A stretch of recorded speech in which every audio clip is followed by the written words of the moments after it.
It's been a pretty eventful week, certainly when it comes to U.S. politics, stimulus off, stimulus on. Will it be comprehensive or not? What does it all mean for dollar?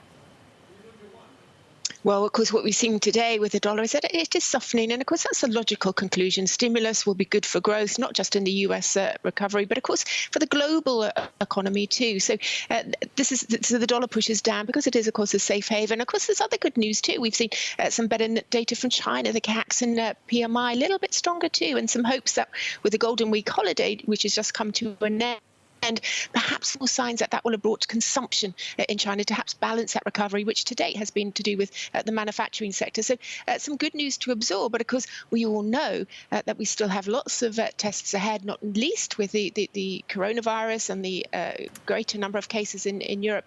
But still, we just don't know whether or not that election in the US will be contested or not. So plenty still to worry about. Longer term, Jane, does the dollar go down from here?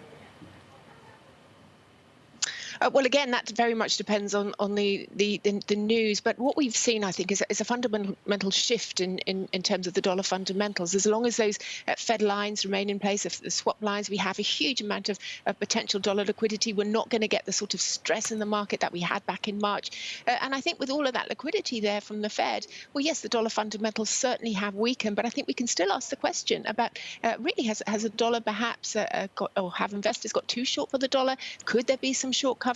And I think that we can potentially see now, particularly, of course, if we turn to Europe now, we look at some of the news with respect to coronavirus hitting the headlines in Europe. You know, what if there are more shutdowns? What if the recovery fund doesn't prove big enough? What if there isn't a much of a coordinated response this time around? So I think for terms in positioning, that there is still the possibility that the market could have got too short for the dollar, particularly if corona gathers pace again over the winter in the Northern Hemisphere, and particularly, of course, if that election does or ends up being contested in November.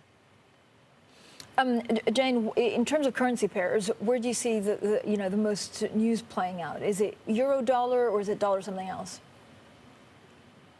Well, I think euro-dollar is one that many people focus on, and I think there is a lot of news bubbling in Europe right now, which I don't think is particularly good news. So I think there is the possibility that we do see some scope for maybe a break away from the range that we've been in these last few weeks for euro-dollar. But I think, we do continue to see lots of interesting news, say, on Aussie dollar.